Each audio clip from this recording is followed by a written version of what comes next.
Here's a strange fact from the FBI's own files. Tech support scams get more complaints than anything else targeting people over 60. But they are not the biggest money loss.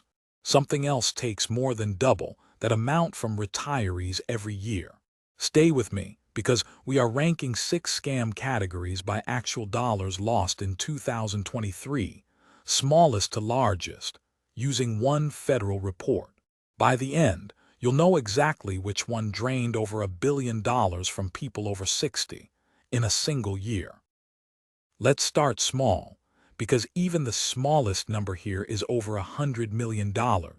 In 2023, people over 60 reported losing $109,724,027 to personal data breaches, according to the FBI's Internet Crime Complaint Center in its 2023 Elder Fraud Report. That's over 7,300 complaints, more complaints than almost any other category on this list. But the dollar loss per person tends to be lower. Think of it less as one dramatic theft, and more like a slow leak. Stolen information sits quietly, then gets used later for something bigger. Keep that in mind, because several of the scams coming up start exactly this way, with information that was never supposed to leave the house. Now the number jumps. Government impersonation scams cost people over 60 a reported $179,646,103 in 2023. That's up 32% from the year before, according to the same IC3 report. Imagine getting a call that sounds exactly like a Social Security office, warning that your benefits are frozen, or that a warrant is coming. That fear is the entire product being sold. And here's the loop I want you to hold on to.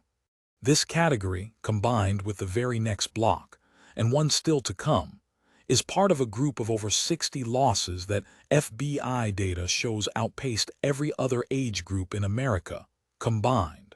We'll come back to that, because it's one of the most important numbers in this whole report. Confidence and romance scams cost people over 60 a reported $356,888,968 in 2023, across 740 complaints. The FBI's report describes the method plainly.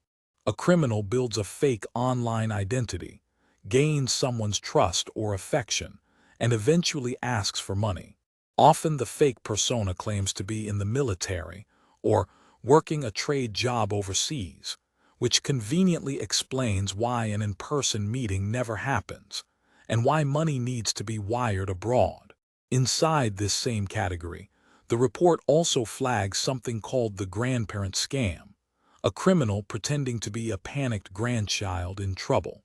In 2023, that specific version brought in just over 200 complaints from people over 60, and about $3 million in losses.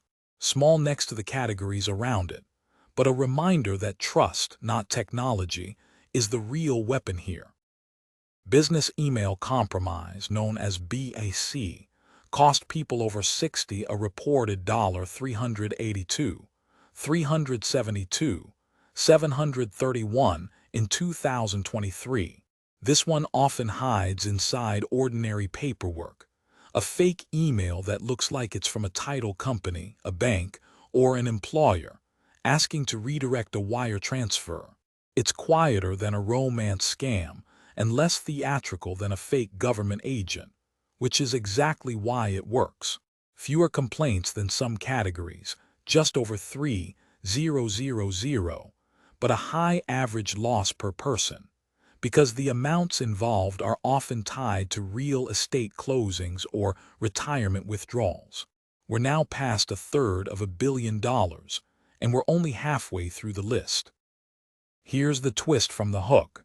Tech support fraud generated more complaints from people over 60 than any other category the FBI tracks. 696 of them in 2023. And yet the dollar loss, $589,759, $770, is not the highest on this list. Picture a pop-up warning on a screen, claiming a virus has been found, with a phone number to call immediately. From there, the caller talks the victim into installer software, remote access, sometimes even a bank transfer to fix the problem. Now, remember that promise from Block 2. Tech support fraud combined with government impersonation added up to 213 complaints and $769, 405, 872 in losses for people over 60 in 2023. People over 60 made up 40% of complainants in these two categories, but they suffered 58% of the losses. And the report states plainly that people over 60 lost more to these two scams than every other age group in America combined. The FBI's report also names a specific 2023 scheme called the Phantom Hacker Scam, detailed in FBI Public Service Announcement I091223 PSA, and separately in a different trend documented from May through December of 2023. Criminals convinced victims to liquidate savings into cash or precious metals, then sent couriers to collect it in person. Over $55 million in losses from that method alone. Two different playbooks, same outcome. A retiree's savings handed over in person, one piece at a time. And now, the one the FBI itself flags as the costliest. Investment fraud cost people over 60 a reported $243,010, 600 in 2023 from just 443 complaints. Fewer complaints than tech support by a wide margin, but an average loss per complaint far larger than any other category on this list. The report includes advance fee schemes, Ponzi and pyramid structures, and increasingly cryptocurrency investment scams. Here's the pattern the FBI describes. Most of these don't start as an investment pitch at all. They start on a dating app, a social media message, or an encrypted chat, as something that looks like a new friendship or relationship. Trust builds for weeks, sometimes months. Then comes the mention of a can't-miss opportunity, usually cryptocurrency.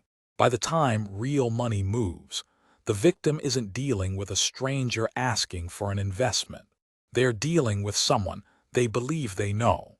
That's the answer to the question from the hook. Tech support wins on complaints.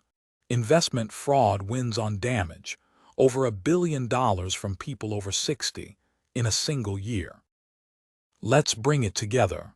6 categories, ranked by real 2023 losses, from just over $100 million in data breaches, up to over $2 billion in investment fraud.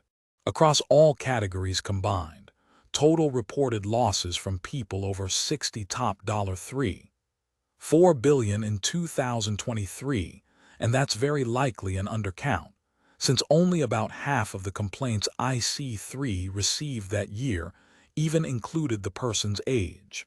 This is educational content, not financial advice.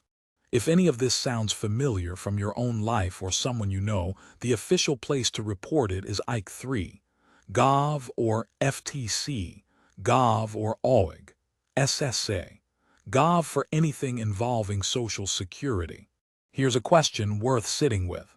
Of these 6, which one do you think is hardest to see coming before it's already too late? Tell us in the comments, we read them. And if you want the next report broken down this clearly, with real numbers and named sources, subscribe to After 60 Compass. We'll keep doing the homework so you don't have to.